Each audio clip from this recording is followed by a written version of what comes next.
What's up, guys? Welcome to the Linecheck podcast. We're in for a fun episode today. I got Sherwood.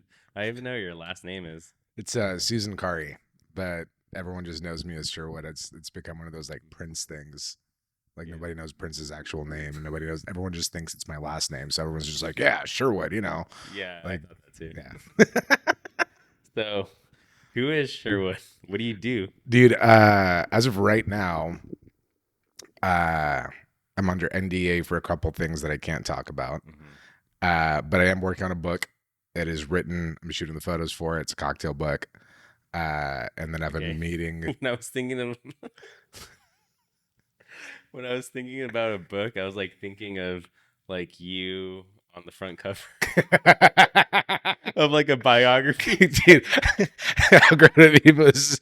It's like a biography of Sherwood, and it's just pictures of me doing things. Yeah. Like Random moments. it's like a memoir by Sherwood. That's but it's like a picture book memoir. It's like just for the ladies. Yeah, okay. You're writing a cocktail. So I wrote one. I have a meeting with a brand to do a specific brand version of another one. Dude, Zarek's face is awesome right now. He tried the whiskey. What do you So this is New Riff. It's a high rye bourbon. It is spicy. It is very barrel forward, and it's hot. So this is 112.8 proof. My gums are killing me right now. Yeah, dude. Welcome to Cheers. Bourbon Should Be. Dude, I feel like a dragon right now.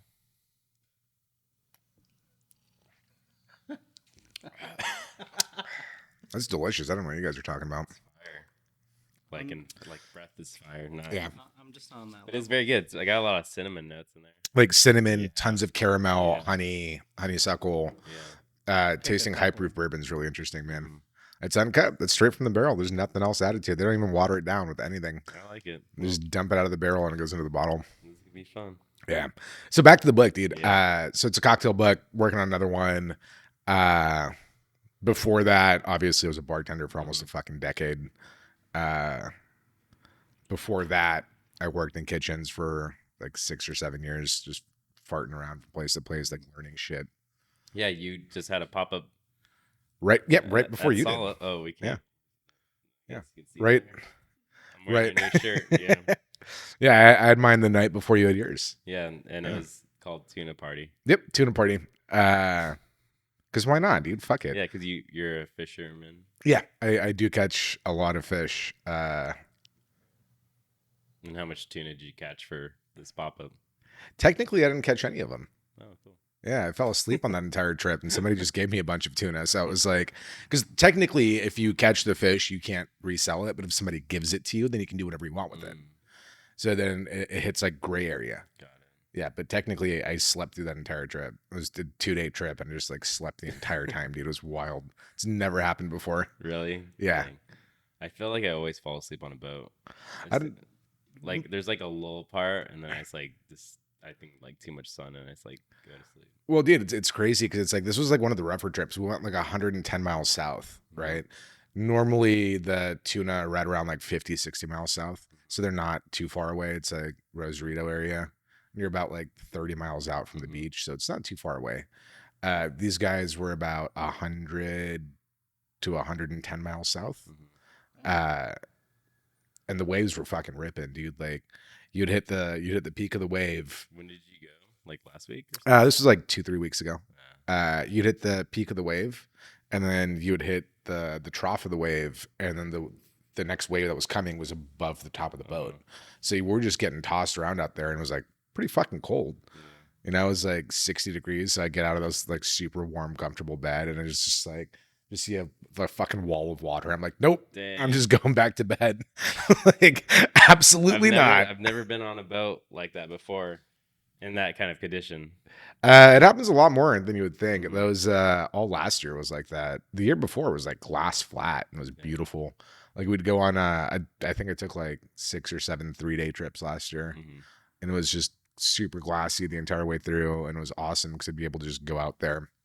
And sometimes we'd park at San Clemente or some of the reef structures that are out past islands that sunk down that are part of the Catalina chain, and there's points in the water where it's only like 30 feet. So they'll just anchor up there and you'll just hang out there the whole night. But then you wake up and you can only see water around you, and it's kind of freaky. Yeah. That's cool. Yeah. It's Yeah. When I was in the Philippines, we had like these little like I don't even know what the type of boat they are because they're like made out of bamboo, but they're basically like two canoes and then bamboos in the middle. Kind of looks like Waterworld, like like a I boat. was just about to say it's like that shit you see from like the fucking like those movies where they're like, oh, these people made these boats Yeah. 1,500 years ago, Yeah. and you're like, wait a minute. Yeah, and they have like a freaking propeller on the back, like Yeah. a little motor. And we take that like deep in the ocean, and I'm like, this is kind of scary. Yeah. Like, this is probably gonna break sometime soon. You'd be surprised, man. Some of those natural fiber boats are a lot more durable than you'd Yeah. think. Um, So yeah, anyway, back to Yeah. tuna, dude. So that pop up, technically, no, that tuna was mine. People just gave me a bunch of fucking fish and I took it home. Tuna friends. Yeah, tuna friends, dude. Only tunas, dude. Follow me. Yeah, I liked your what's Sunkiss? Is it Sunkiss? Yeah, Charlie Tuna. Yeah, it's so cute. You got a wine glass. Yeah, it was Charlie Tuna holding the wine glass, dude. It was pretty fun. That's so cool. But it's like that actually like that fully speaks to kind of who I am too. Is I don't like to do things that aren't fun. Yeah. Right. So if like a job stops being fun, I'll just fucking quit. And that's how you end up with like bartenders that are like, nobody respects me. And they just go from like job to job to job to job to job. And it's kind of like it's like feral barback syndrome or whatever you want to call it, where they're like, I'm too good for this job. And then they just go to the next one and do the same shit. And they're like, I'm too good for this job. And then it's just like 4 or 5 years out, they're like, maybe I'm not too good for this job. And then they just finally settle down and then they're like, okay, I can get some shit done. And then they get the shit done. And then like 2 months later, they're like, oh, wow, I guess I was good enough for this job. And it's like, dude, you could have done that like fucking 5 years ago. You Yeah. just wasted 5 years of your life thinking they were too good for something. It's fucking stupid. Line cooks do it too, dude. Yeah, I was about to say that. Yeah, Yeah. a lot of line cooks do. Line that. cook syndrome, dude. He's I like, know yeah, a bunch of them. I'm done with this place. Time for the next one. Classic tell. And it's just the same thing over and Yeah. over again. Now that I'm older, I'm like, I need this job. Yeah. But that also like buffs up your resume. Once you Yeah, get but there's a a year difference. minimum, There's a difference between like, oh, I worked 3 months at like Bestia, and then I worked like 3 months at Perch, and then I worked for like 2.5 months at Odium.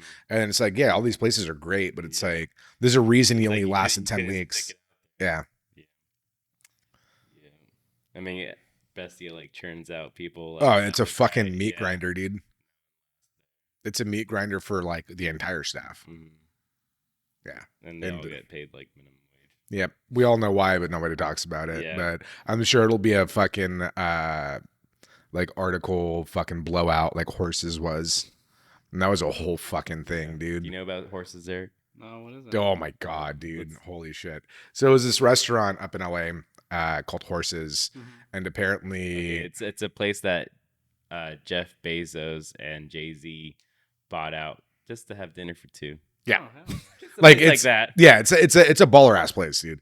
But essentially what ended up happening is they were charging service charge for the staff and just not giving it to the staff. So like the staff wasn't getting tipped because they were like, we're charging like 7% to give our staff more money, and the staff wasn't getting any of the fucking money. And then so the dude's wife comes out against him and she's like, he killed 2 cats. And then it like sent like the entire food world into like this fucking flurry of like, what the fuck is even going on here, dude? Yeah. That was like part of the chain of like 4 or 5 other style of restaurants like that are like charging service charge and just keeping it. And I could name off like 2 handfuls right now, literally. They do the exact same fucking thing. It's like, it seems to be like the thing in LA where it's like that 7% profit cap that you're supposed to get. That's where it's coming from. Jeez, yeah. So that's that. Like I've never worked in a bar. I thought about being a bar back one time because I thought it'd be fun and like It's a lot of get fun. some tips, and I think I'd be pretty good at it because I'm pretty fast. But not anymore. That was like when I was like younger. Dude. Like tell me about like I don't know like the day in the life of a bartender. So let's start from the beginning. Let's start as Beginning starts at like 3 in the morning after your shift and oh, goes Jesus into. Christ. Are you doing, No, are you no, no, doing, no, like, no. when you wake? When you wake up, like day in life, like say you're a fucking great LA bartender, right? You're shutting your bar down at 2. People are getting the fuck out at 2. By the time they're out and everything is cleaned up, it's about 3:30, right? And then you're gonna go have some drinks with the boys. So you go over to somebody's house, crush a couple beers, you're home at 5 a.m. Right? You fall asleep by like 6:30, right? And then you get like maybe 4.5, 5, 6 hours of sleep. Wake up around like noon or 1. And then that's kind of where your day begins. Like sometimes my days would start at 3 or 4 o'clock in the afternoon. And that's when I would be waking up because my shift would start at 7. So I would wake up, shower off, go out, get some coffee, get something to eat, get ready, and then go into my shift. But a lot of times it's a little bit earlier, whatever, a couple hours doesn't make a big difference, right? So your shift starts off, if you're a bar back, you're clocking in an hour before the bartenders do. If it's like a really nice spot, you're going to be going through cocktail prep. So you have to do syrup checks. You have to do like juice checks, syrup checks, well checks, just to make sure all the stuff in the well is topped off. Everything's just ready to go for service. It's no different than like a line check. Yeah. Line Yeah. check? Uh, You get a so it's no different than a line check, dude. But you go through like usually the bar back if he's been there a while, he kind of knows what to do. But if not, there's always a backup list. So you go through if there's like any bottles in the back that are kind of short. Sometimes you like if it's like 1.5 shots, you'll pull it down and then you'll ask the bartender and be like, "Hey, can we have this before our shift?" And be like, "I don't give a shit. Let's go." As a bartender, you're clocking in. A lot of the times, you're setting up your own personal well. So you clock in. You pull out your well divider, your little like bottle holders for inside of the well. You check your well bottles, make sure everything is arranged correctly. Usually, top row to the right or to the left is all your well pours, and then from there it's broken down by cocktail. So if it's like, oh great, we have like a premium margarita with a little bit of Remy Cointreau in it. I don't fucking know, whatever, right? So you'll have those 3 bottles lined up. So you'll have your tequila, your Remy Cointreau, and then your Cointreau all lined up. And then so you just make sure all those bottles are full, everything's ready to go. Sort of illegal, but if the bottles can be married into one bottle for the other well or the backup wells, you marry them together. You're not supposed to. No one really fucking gives a shit. No one's out here fucking mixing blue curacao in or fucking triple sec in with your Cointreau, dude. Like, chill the fuck out. So you kind of get that set up, and then you're pretty much getting ready for service. So pre-service comes around. You run through specials. Again, it's just like a kitchen. Yeah. It's no different than a kitchen, dude. You run through whatever specials you have. Maybe there was like a discount on like a case of bottles that the bar manager got for cheap. So you run that through special because it was like $8 a bottle for rum, and you're like, great, we're running $8 daiquiris. It pays for the fucking bottle, but then everything else is just pure profit, right? So then you just run through that. And then you're pretty much good to go, dude. And then it's fucking instantly into happy hour. And then that's when hell begins. What's like your what's one of like most memorable drunk customer interactions you've had? Oh God. I'm sure there's a lot, but like what's like one that just comes off the top of your head? Like okay, there was so you know where Rosemallows is, right? Yes, of course. Okay. Before Rosemallows was Beer Belly, right? Beer Belly, yeah, and yeah. Beer Belly had like a bunch of craft beer and stuff. And we had like dinner tables, and it was like set up for like regular service with like food servers and shit. We had some random dude walk in. He was fucking hammered. This big black dude, and he's wearing like all kinds of fancy clothes and shit. And we're like, who the fuck is this guy? Right? But he walks in, he's like, man, fuck this club. This club ain't shit. And we're like, dude, this is a restaurant. And he's like, yeah, it ain't shit. And he's like, give me a pour or something. And then My coworker Melissa, it was a fucking absolute nut job. Just reaches for the most expensive thing and just pours him out a shot of this. And then he was like, yeah, man, fuck this place. Let me pay. And then he goes to pay and then he pays out for it. And he's like, and she was like kind of like razzing him a little bit. And then she was like, well, you're not going to tip us or something. He's like, man, I don't give a fuck. How much you guys want? And then she was like, $300. And he wrote down $300 and then signed it. And then we were all just like fucking amazed. And we're like, what the fuck just happened, dude? This guy came in for like to make fun of us for not being a club and then just gave us a $300 tip for like the bench player for the 98 Bulls. yeah, I don't fucking know, dude. I'm like, it was fucking bizarre, dude. It was like a really interesting interaction. Some of the other ones have been like, oh, this was a good one. During the Grand Prix, right? Because like obviously if you're front of house, you always play dumb. That's like possum rules, right? Play dumb, play dead, whatever. Get yourself out of trouble, right? I'm working service well, and for the people who are listening, you don't know what the service well is. The service well is the part of the bar that makes all the drinks that go out to the floor, right? Now it's Grand Prix, so the entire bar is completely fucking filled up, right? So I just have guys dragging in chairs from the outside patio and lining them up in the service area around me. So I have to move my fucking bar mats for the servers to come up and grab their drinks. This dude and his friend walk up, like clearly vagrants, like either very redneck or like tweaker or like there's just something off about them, right? They're in like the very much so in the realm of like the Salton Sea or like myriad outskirts, like trailer people. But he comes in and he's got like a real fucking like raspy voice. He's like, hey man. I was like, hey, what can I grab you guys? He's like, hey, do you know the owner? And I was like, nope, I don't know the owner. Obviously, I fucking know the owner. I've been working there for like 3 years. I opened the goddamn place, right? It was like one of the first people I met. But I'm just like fucking bullshitting, right? Because I'm like, this is going to make a good story. Go and fetch him or whatever you want to do. Yeah, but it was, this is like the greatest part, right? Because he's like, yeah, man, I know the owner. And he said that you got to give me, my buddy, 3 shots of Jaeger each and 1 cheeseburger each. And I was like, I don't know, man. And I just kept going with it. And I just he watched me pour the shots of Jaeger and I just put him on the back bar. And I was like, let me text him real quick. And then so I like pretended to text him. And then I just kept getting back to work. I kept them there for like an hour and a half. And I was like, he hasn't texted back, man. I'm so sorry. Like, he must be having a good time tonight. I'm like, you guys obviously know him. You know what he's like. And I just kept egging these fuckers on. And then eventually they got so upset, they just walked out. It was like, you guys try to come in. The dude was more than an hour. I think they spent like an hour and 45 minutes in there waiting for their shots of Jaeger that I poured on the back bar. And then we just ended up taking the shots of Jaeger anyways. Cheeseburgers, please. I never ran the cheeseburgers in because it was clear they didn't have money. Yeah. How did you start? How do you just like when did you decide, oh, I'm gonna be a bartender? Like, how'd that come? So it was, I mean, obviously, like I've always, like since I was able to work, I've worked in and around restaurants, right?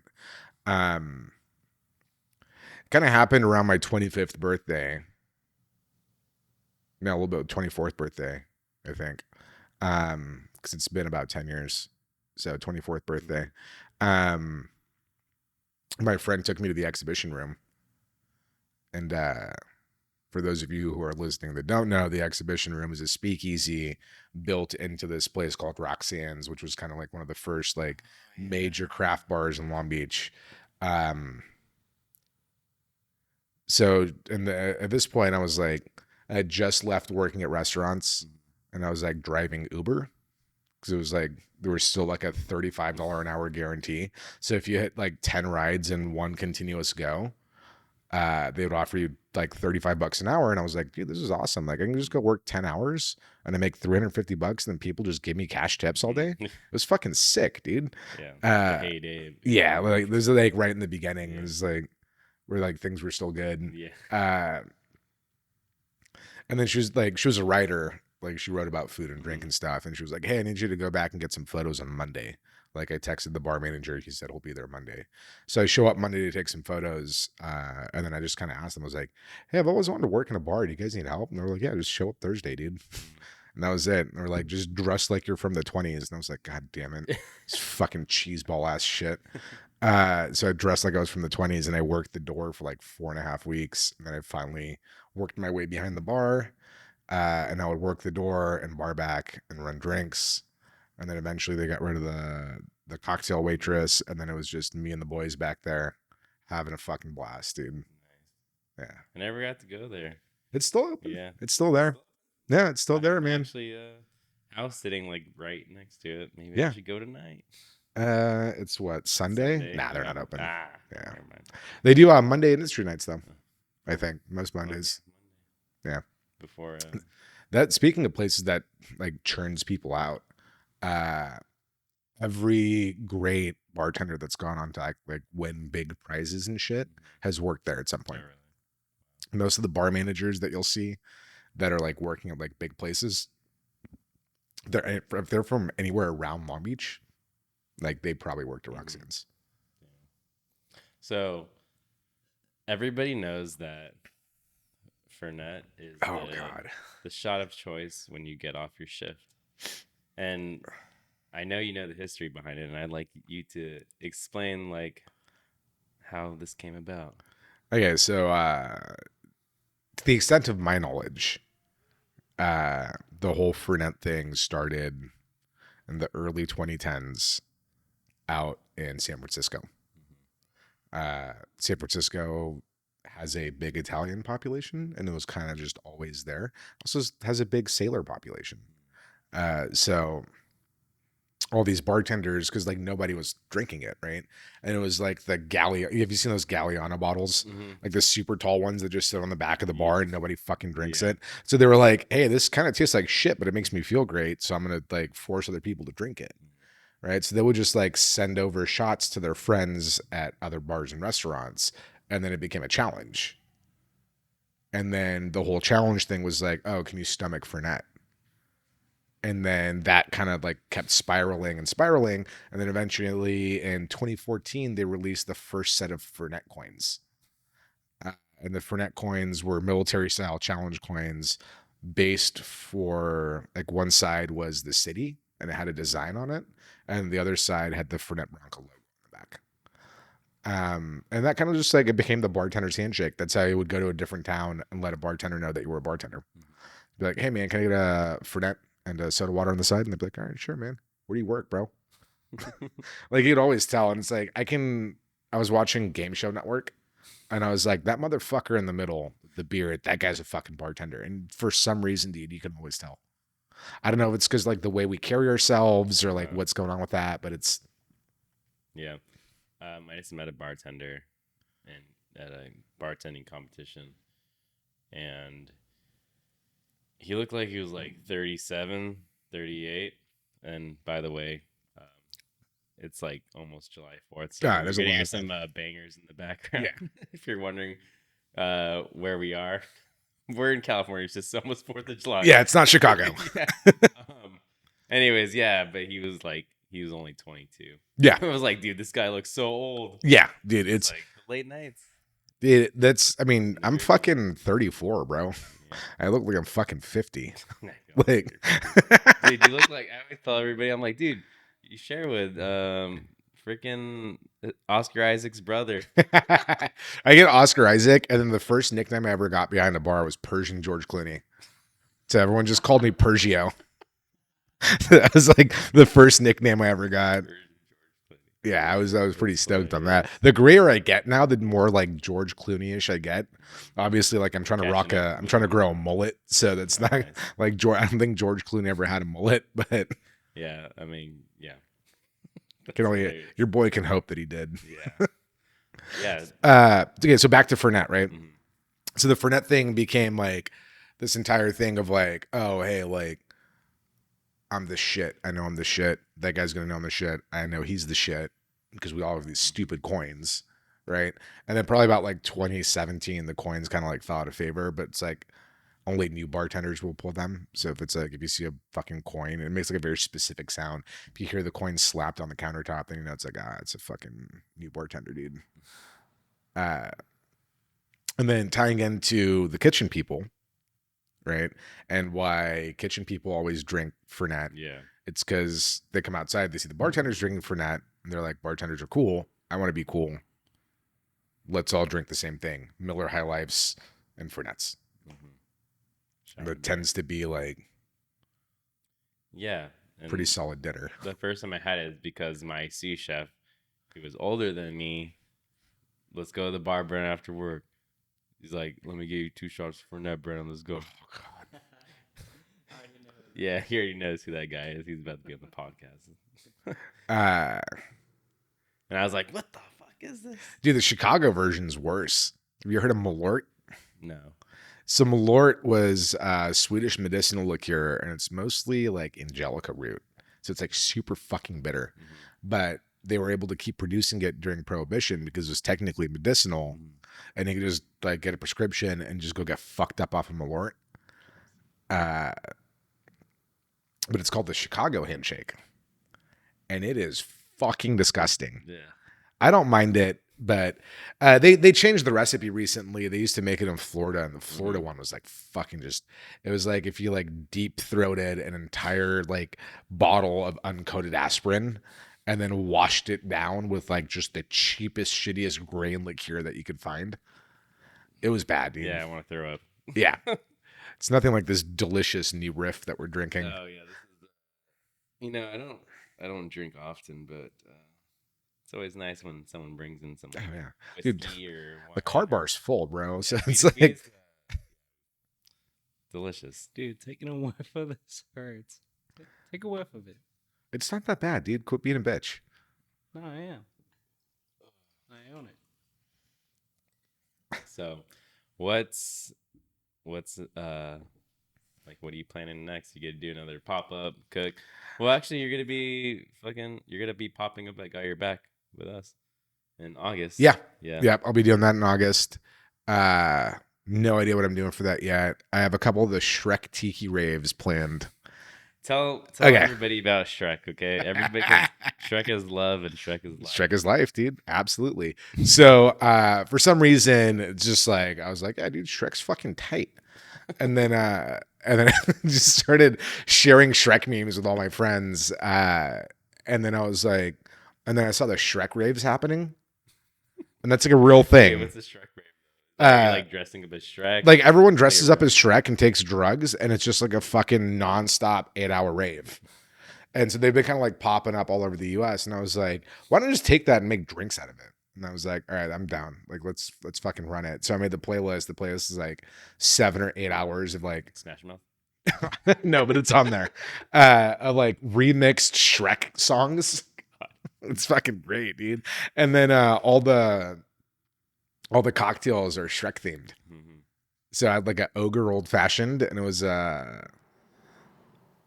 like 3 times blanched red onion into port wine, and then reduced that down into a syrup for an old fashioned. Mm-hmm. So it had like just a little bit of like savory onion flavor to it, but it was an old fashioned. And then I had a swamp margarita, which was a blend of a swamp water and a margarita, which is pretty fucking fun. I had Not My Gumdrop Buttons, which was a pearl diver play, which was a lot of fucking fun. But it's like, dude, it's like all these like it's like all these fucking like dumb drinks, dude. And it's like that just again, it goes back to like the whole point. It's like there's no point in doing anything if you're not having fun. Yeah, exactly. Right. And it's like I was very serious about being a bartender for a long time, and I was like, man, fuck this. I'm gonna go have some fun. And I just started doing dumb shit. Mm-hmm. And that's when I really truly like loved bartending. When it's like just doing dumb pop-ups. Like Yeah, and it's funny because that's how I feel with I mean, I'm serious about my food, but I'm also not too serious about my food. Like, I'm not trying to go get a Michelin star or anything. I'm just trying to have fun, Yeah. and cook food that people will enjoy. I'm like, here's my molecular gastronomy, or no. I'm just like, oh dude, but here's the thing though, it's just like have fun. I use molecular gastronomy in my cocktails and my cooking all the fucking time. Like I just did a cocktail competition. I don't want to do it, but my friends asked me to do it. These are people I respect. So it's like when you're asked to compete in something, then you just go fucking do it. But I did use molecular gastronomy to make a fucking banging ass peach syrup. So I used Pectin X and Amelis, and then fucking took all my ripe peaches, put it in a puree, vacuum sealed it with sugar, threw it to the sous vide at 160 for like 3 hours, and then I had like perfect peach syrup. It tasted like a bright, juicy peach. Nice. But it's like, again, It's like using those skills with, in that way, but you're not like presenting it. yeah, I'm not trying to That's- get some yeah, dude to like exactly. finish on my That's what- face because he fucking ate some fucking like oyster caviar or like some like oyster shell reduction stupid fucking shit. I'm like, dude, fuck off. Like, Yes, exactly. stop. You've gone too far. Yeah. Just shut the fuck up. Yeah, that's super cool. Like the theme Shrek, cocktails are awesome, and like That's fine. I've done a lot of like fun Shrek pop-ups like Shrek that. is having a resurgence. It is. And I think Toy Story is going to be next. What do you Yeah, think? all the Pixar stuff, dude. I want to do like a real thick Miss Incredibles cocktail. Dude, she's thick, oh, slim thick actually. There's a burger spot, and they have like you choose what kind of like the patty you want, like cooked, and they have like a slim thick patty. And it's like a short, a thick patty. It's good. That's my favorite one. I'm sold. Yeah. What do you have like planned next for? So I already said that, but yeah, but I mean like the like in like 5 years, where do you see yourself? 5 years. I know. 5 Maybe, years. I don't know, dude. Maybe on TV. Maybe I'll have a YouTube channel. I don't I can know. see that. There's a lot to this industry that no one ever fucking talks about, dude. Like the monotonous repetition of fucking clocking in every day. If you're working a certain fucking line, if you're working grill line or service well, at least like on the bartending side, it can be a little bit different. Yeah. But if you're in a fucking like pretty strict restaurant, and you have to make the same fucking thing Yeah. over and You're over just and a over robot, again. basically. I mean, Yeah. that's how I felt too when I worked at a place like that. Like I just felt like a freaking robot or like an ant, and the chef Oh, was yeah. like the puppeteer. and Yeah, stuff dude, like you're just part of the meat grinder, you know?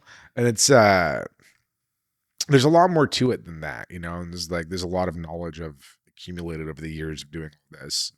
And I don't want to be like fucking tipsy bartender or Las Vegas bartender guy where he's like, I'm putting 18 chickens in your Bloody Mary because fuck you for shock value. Yeah. And it's like, dude, no, fuck that guy. Like, why? A, why?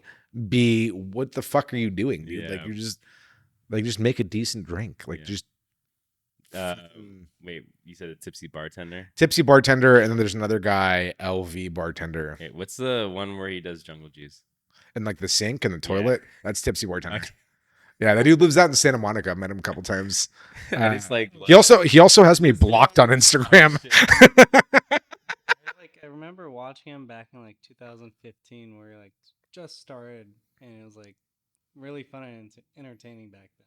Well, dude, he had a lot of like really problematic shit with what he was doing. So he was like, he would invite these young women on his fucking thing, and he'd be like, "So now we gonna make the pussy papa." And then he just like look at him like, "When did you lose your virginity?" And then she's just like, "What the fuck?" And then like he's like wiped the internet clean of these videos. There's still a couple places like there's like a Russian Facebook that still has a couple of them, so you can still kind of find them. But it's I'm not even kidding because I had to fucking deep dive to find these things. But it's like him just like on video like sexually harassing young women to make a cocktail. I'm like, motherfucker, like Yeah. I just remember him. Yeah, doing this is, a like, lot of forever ago. Watermelon like stuff, and just doing like. Well, yeah, and then there was the sex on the beach one where he's like, "Would you have sex on the beach with me?" And it's like, brother, fucking chill, dog. Wow. Come on, like, That's crazy. yeah, but it was like very problematic, and then eventually he got called out on it, so he like disappeared for it. You guys remember that? Remember those years where he was gone? I just found out about him. I'm late to the party. So it was like 2018 to like maybe like 2016, like 2018, like disappeared off the face of the earth. Didn't really put out videos, and then all of a sudden he comes back because then like With the people Jungle Juice forgot stuff. about his indiscretional videos or whatever. Yeah. And like one of the things that I fucking hate about this industry so fucking much is like owners that have never had restaurants or bars. And then they're like, I'm gonna run this like I run a marketing firm. And it's like, it's not a marketing firm, dude. It's got a tech company logo. Yeah. That Well, looks it's like Bruce Wayne. yeah. Yeah, fucking welcome to Bar Gotham, dude. Like it's like the worst fucking thing. Just like hire somebody who knows what they're doing. Hire a consultant. Yeah. Hire like a well-known consultant, right? Because like what's happening now is like these fucking little kids that are like now involved in the bar world. They're like, I have bartended for 7 months and I read 3 books and now I'm a consultant.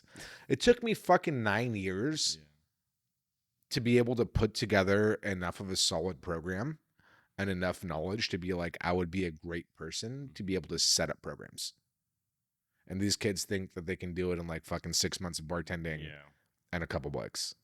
Like there's a lot of ins and outs. There's a lot of Excel sheets. There's a lot of fucking learning how to work with your suppliers and learning how to like delegate work from supplier side, management side, bar manager side, all the way down to your bar back, dude. And it is an immense amount of work. Like the last program I was running, our biggest month was $280,000 of just liquor. Like just liquor sales. $280,000, dude. Zerk whistle. Yeah. There you go. It was pretty impressive, dude. And it was like literally based on the program that I had built for them. It was like the first couple months that they were ever in the green because they were just like in the red nonstop. And then I had to get sat down because they thought that I was faking numbers.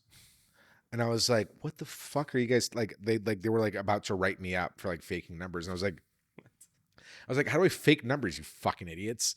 And they were like, we don't know, but these numbers aren't right. And I was like, there's fucking receipts and fucking signed signatures on every single one. You think I have $200,000 of my own money to put into this for some fucking reason? No. Like, you guys are fucking retarded. And they just didn't believe me. Yeah. And then in March, right before COVID hit in 2020, they sat me down and they were like, we need to talk to you. And they're like, well, regardless of your numbers, we don't think that you're the proper person to be the beverage director for this group. And I was like, I don't think so either, dude. Peace. Yeah. And then I just quit like on the spot because they were trying to like demote me to just bartender after I'd been running the program for like over a year. And the program was doing like 1.6 to $1.9 million a year. And this was at 16 to 18% run cost on average. So you can figure like the amount of money that was pumping into this fucking restaurant. And I was like, guys, all I want is a raise. All I want is just salary. Yeah. Like that's all I want. And they were like, absolutely fucking no. And I was just like, you guys are fucking idiots. Wow. Since I've left, they've been through. So 2020, right? It's been March 2020. So it's been 2.5 years almost. Right. Pretty much, yeah. So in 2.5 years, they have gone through 9 bar managers and 3 consultants, and still nobody will stay there. Well, speaks for itself already. Yeah. Money. Well, Sounds dude, like they like don't make this is the best way I could put it, right? My old roommate was like, "Hey, man, I need a job," and I was like, "Cool." He's like, "I just want to go wash dishes somewhere." I was like, "Yeah, got you." Right. So they had just opened a new location in Laguna Niguel, so I sent him down there. He interviewed with everyone. They were like, great, we love you. You're awesome. You can speak English. None of our other guys that work the dish pit can speak English. So you're perfect. It's weird that that's what you want to do, but it's fine. Like you're hired, right? They hired him in at $27 an hour to wash dishes because nobody would fucking work for them. What? $27 to fucking wash dishes, dude. So they started with 6 dishwashers, like right when he started, right? And then over the span of like 4.5 months, he was the only dishwasher left. Like, For $27, I'll wash this. dude, the crazy thing was that because it was a full day restaurant, like they opened at 10:30. It was like dude. It's like, oh, it's or breakfast, and then we're transitioning to they lunch. were trying to break it into 3 shifts, right? Which is why they had 6 dishwashers for one giant dish pit. The restaurant itself was 16,000 square feet, and it was broken up into like a Salumeria, like a fresh pasta place, a bakery, and then there was like a walk-up station where you could order to go.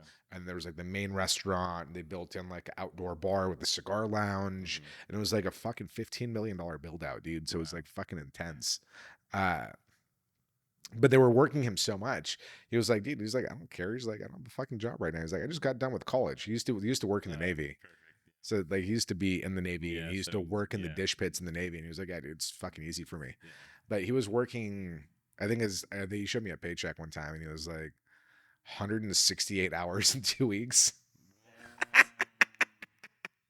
But it's like double overtime, so he's making as much as like an entry level doctor does, like washing dishes, dude. It was so dumb. So like after like, dude, after like 5 months, they ended up fucking promoting him, and then because he was like, they were like, we lost all our bakers, dude. Do you want to learn how to bake? And then he, Just be like, no, he studied. Well, no, he studied atmospheric science, and he was like, he's like, I'm not good at cooking, and they're like, it's not cooking, dude, it's baking. It's like baking's all science. He's Yeah. like, what the fuck, dude? So he got super into baking, and then he got insanely good at baking because it was science and he was really fucking good at science. Yeah. So he would like look at the atmospheric charts and then be like, oh, I need like 3 hours and 48 minutes of rise time for these Yeah. fucking Italian style croissants. And then at 3:48, he would just pop them in. Come out Dang. perfect every single time, dude. Wow. The dude is a fucking genius when it comes to he's good with numbers. He's a smart guy. Yeah. And then eventually he fucking moved on and became a firefighter Mhm. because that's what he really wanted to Yeah. do. He was like, the best way I can stop climate change is by putting out fires, which Yeah. kind of makes sense in a lot of ways. So he was just like, fuck it, that's what I'm gonna go do. But he ended up doing that. But before that, there was the main baker and pasta guy who was Massimo, who was like the most stereotypical looking Italian baker dude you've ever fucking met, dude. This guy was like 5'6", 450. Like he was a fucking butterball, dude. Wow. He was a I'm 5'6", butterball, y'all. like fucking butterball, dude. He was like 3 of you wide. And then he drove this like little shitty Nissan Sentra. So it was like always really funny to see him go climb into his car. I was at, Like, I was at a walk really around. big chef, and sometimes he asked me for a ride in like Oh, a little tiny God. like hatchback. Freaking like it was like a transformer when they were like getting ready to switch from like car to transformers. Like Dude, it's been one of my favorite TikToks where it's like Optimum Prime. that's hilarious. Oh my god. So okay, but like, dude, like just I mean, like, fuck that restaurant group, Yeah. dude. And they're like, one of the owners is worth like $1 billion, dude. Yeah, I don't get Like, it. the fuck are you, dude? Oh, that was a good one. So we've been doing this every time. We keep saying this. I don't know why, but tell us your favorite in the weed story, Favorite in the weed story. or at least the first. Oh, one. dude, holy shit! I have a good one. I have a really fucking good one. My favorite in the weeds story. I'm not gonna name the guy by name. Yeah. But he used to sort of be our GM over at Beer Belly, right? It's like a busy Friday night.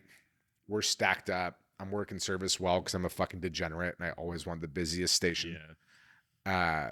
And I'm working service well, so I have like the fucking 4 seats in front of me and all the drinks for the entire restaurant, right?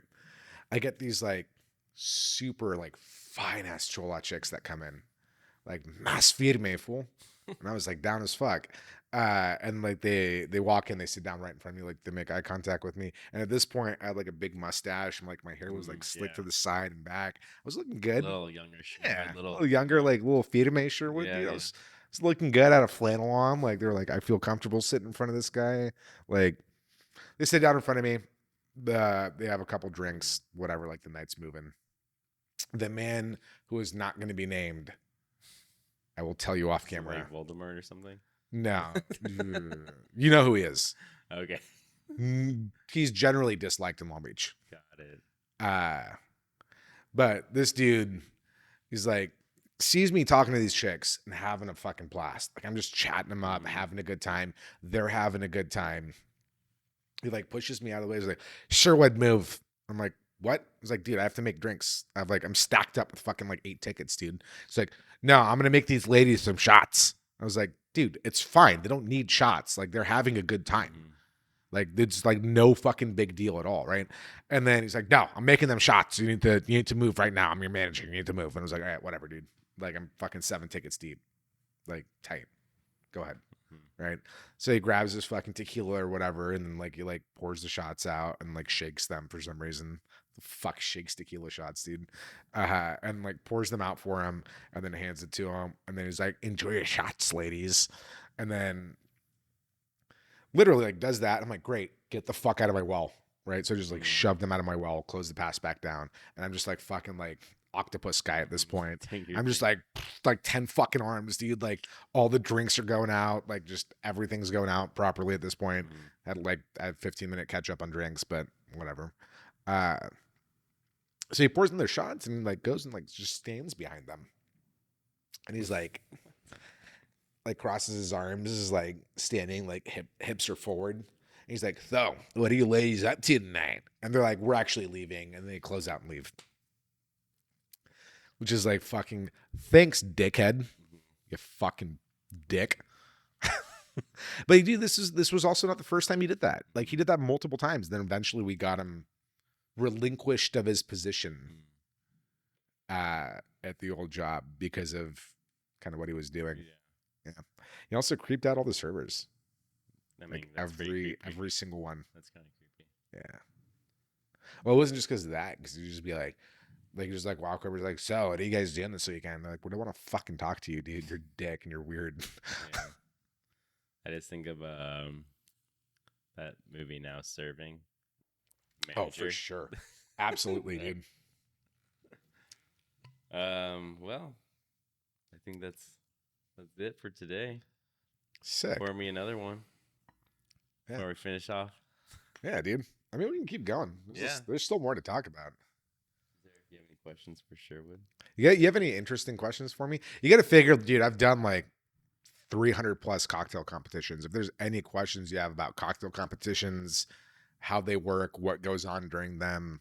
No, I have a really good question. What the fuck is a well?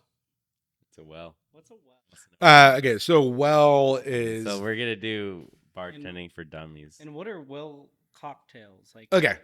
All right. So the well itself is essentially a giant cooler made out of metal with a big cold plate on the bottom, right? And that's where all the ice goes for your cocktails. Oh, okay. Yeah. So like the thing that the guy scoops the ice out of, that's the well, right? Gotcha. Well drinks are essentially what that establishment sets as their lowest level of drinks. Like Buffalo? I don't know if like Buffalo Trace is like a well like drink. if you want like a vodka tonic or something like that. Like if you want like a vodka tonic, right? So like Jack and Coke is a premium. Okay. I don't even know. It'd be like whiskey Coke. Yeah, whiskey Coke, right? And then so like dive bars, like it just depends where you are, right? At my spot that I was last working at in Irvine, I had a fucking real sexy well set up. So like my vodka was Tito's for my well. And that was $7 during happy hour or $11 not. So you just sit there and you'd be like, "Oh, let me get vodka soda Tito's." I'm like, "Tito's is our well, bro." They'd be like, "What the fuck?" Because everybody else would have like New Amsterdam or like, I don't fucking know. I don't know. Wheatley or like some other fucking thing as their fucking well vodka. Well whiskeys, well tequilas. Like they're all like it's like the bottom rung of what you're willing to serve. So it's like the base level of spirit that you're willing to serve to people for the cheapest price. Gotcha. Okay. Yeah. Interesting. Yeah, it's a fun one. I've heard that term come around in my head. I'm like, so like think of it this way, right? You're like, "Oh, let me get like a well gin and tonic." Right? It's going to be whatever their cheapest like the gin is. Tier. Yeah, the lowest tier. Not even lower tier. You don't want to spend a lot of money. Then I'm a well fanboy. Dude, whiskey sours all day. Give me I always ask, "Hey, what's your cheapest bourbon?" And they're like, "Oh, it's this." I'm like, "Okay, let me take that." Dude, fun hitters for whiskey, right? So everybody always asks me like, "Oh, what's the best whiskey I can get for my money? What's the best tequila I can get for my money?" Right? Those are like two general questions I always get, right? Wild Turkey 101. I like Wild Turkey. Right? Wild Turkey's fantastic. It's the only legacy family of bourbon. Jimmy Russell, Eddie Russell, and Bruce Russell. It's grandfather, father, and son, right? 3 generations. Bruce Russell will probably be a master distiller in the next couple years here, but his dad and his grandpa are both master distillers. It's the only whiskey family that has that, period. Right? That started in 1954. So you got to figure it's stayed in the family since then. So incredible family lineage there. Everything else has kind of been passed through and like, but whiskey in a lot of ways is like kind of insane because if you look at the history of these guys, like some of the wells that or stills they've used to be able to create these whiskeys have passed through hands and now are in places that you would never expect. So, like you've seen Blanton's, right? Like the little horsey bottle. It's like a little octagon. So it was the one in John Wick. So that was Albert Blanton, right? Albert Blanton was distilled by Elmer T. Lee. Elmer T. Lee was one of the forefathers of modern bourbon. And he is responsible for everything that is modern Pappy Van Winkle, everything that is modern Weller, everything that is modern Buffalo Trace, everything that is modern any of that. E.H. Taylor rye, all that stuff came from the same core recipes that he was using to be able to create Blantons and all this other stuff. So, there's like, it's like very, and then that still went over to Wild Turkey, right? And then from Wild Turkey, it went over to Garrison Brothers in Texas. So they have the original still that he was using when he created Blanton's in 1984. So when I say it's like hyper incestuous, it's like all within like the same like 6-7 families. It's a really interesting thing. But back to what we're talking about. Wild Turkey is great. Jim Beam Black. I like Jim Beam. Like I grew up on Jim Beam, dude. Like I was like 16, 17 years old drinking Jim Beam because it was like the cheapest thing we could get. Like I just pay like a fucking adult kid, Yeah. in quotes, adult kid to go buy me a bottle of Jim Beam. Yeah, I'm just like it's cool that when you say like a name of a brand, you just like think of like the logo and like what the bottle looks like. It's like it's very cool. I don't know. It's like the branding. I was thinking. I was talking about to this graphic design artist with Sasha today about doing a logo, and she's like really picking our brains about like what our logo is gonna mean, and like it's like what does "got your back" mean? And it's like "got your back" is a military term when someone has your back, and then you're like have my back, and then you look out here, you look out there, and I was like, wow, I didn't even think about that. And then it's like your garden's like a maze, and you have to find your way to look where certain pop-ups are at or the vendors, and it's like so this maze and got your back and all this other shit, and like I don't know, this like branding and marketing and all this stuff is kind of like dude, branding's interesting. It's everything. It's like and what do you think my logo is? What do you think my logo is? The hamburger helper. I love hamburger helper, dude. I do too, but it's so I renamed it Hangover Helper. Yeah, and I made it wear some pit vipers and hold a bar spoon. Yeah, I mean it's the same thing with Charlie from Sunkiss. Yeah, exactly. They just glass, you just reuse things that people are familiar with. Yeah, familiar with. You just change it a little bit. The 10% rule, dude. Yeah. So little here, little there. I think we're pretty much done here. Yeah. I think they're not happy with us continuing. No, he's just checking checking the time. He's checking the time, but he's also checking the storage. Ah, just in case if we like. That's a little bit important because if like this turns off. Without it doesn't getting like a nice finish. And also, if that does die, all the footage is gone. Oh, yeah. Wait, how much time do we have? Say 5 minutes. Oh, okay. So if you guys want to edit early. Tell me another in the weeds real quick. Another in the weeds. Like the most like shittiest. Can I tell you a competition story? Yes, tell me. Oh my god, dude! Fernet competition. A couple years ago. So there was like stages of the competition, right? It was like stage 1, enter your cocktail. Stage 2, you have to pick a partner. Yeah. Like somebody that that will be able to it wasn't like, hey, this is gonna be Yeah, it's not like here's this random guy, go. No, it's like stage 2, pick your partner, right? So like if you got past stage 1, which was like enter your cocktail in, it'd be like stage 2. Now you can pick your partner that you want to compete with, right? And then that was like the first preliminary stage, right? And then it's like great, move on to the official competition, right? So obviously, like I get into the first competition, I know all the Fernet people; they're all fucking awesome, and they're like, "Great, you support us, we love you, it's awesome." So I get into it. First round breeze through, not a big deal. Goes from 12 competitors to 3, right? Second round is eyes and arms. So I was blind. My partner was blindfolded. We were both blindfolded. Okay. Oh no, she wasn't blindfolded, but I was, and I was the arms. No, she was handcuffed. Oh. I had the arms because it was eyes and arms, right? Yeah. Somebody had to be the eyes, somebody had to be the arms. So she was like the one that was like, oh, you gotta like a little bit left, a little bit right, like a little bit too much, a little bit less, right? That was round 2. And then round 3 was like when they announced the winners or whatever, right?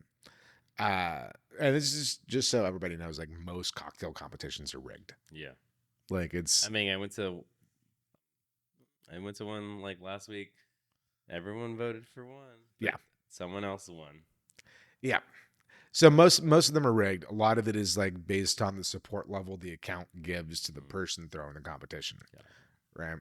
In my particular instance, we were ordering 5 cases of Fernet a year. Right? A case of Fernet is not too much. It's 6 bottles per case, right?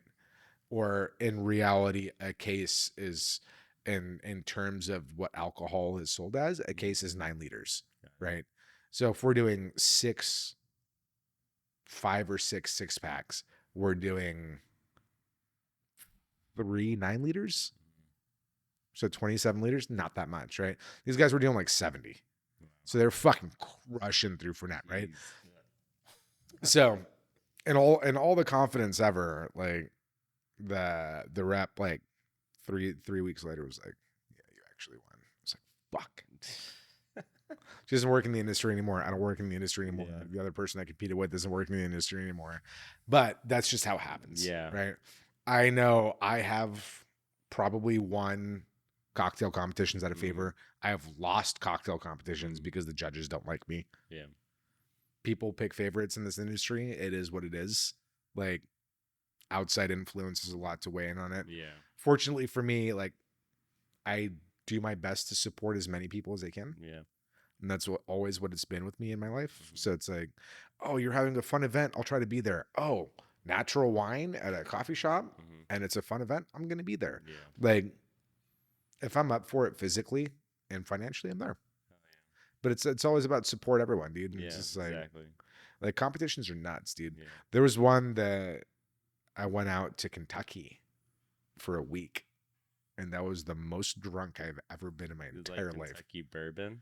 It was Woodford Reserve, and then 4 or 5 months after bartending, they fucking flew my ass out. Yeah, that's super cool.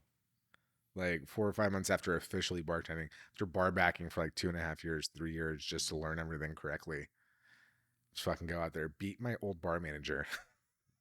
Dang. Yeah, and I called him out like a couple days before. I was like, dude, I'm gonna beat you in this competition. He's like, you're not even gonna get in. I was like, bitch, bet. And then I beat him, and then he was like, dude, mad respect, bro. He was like, I see you as an equal now. I was like, but you're a person. Yeah, literally, like that's all it took was just me whooping his ass. But it was great, dude. It's like a lot of these times, like I had like a lot of judges that didn't know who I was. They knew a couple of the other guys. They had no idea who I was. One of the judges was from Italy, and then he was like, "Oh yeah, if it's a noodle, it's pasta." And I was like, "Oh yeah, you're eating fucking ramen pasta over there, dude." Yeah. And then made friends with them. We'll talk about this exact story a different time because this is going to take like 45 minutes to explain. Yeah, this is a fucking gnarly story. There's a lot of strippers, a lot of like really nice chefs that joined us along on this trip. What? Like people that are on Food Network and shit. And it's just like, it's a gnarly fucking story. It's going to happen off camera. You'll hear it. To be continued. To be continued, probably. Cheers. Oh shit, you're out. Yeah. That's it, guys, and that's your line check for today with Sherwood. Cheers, y'all.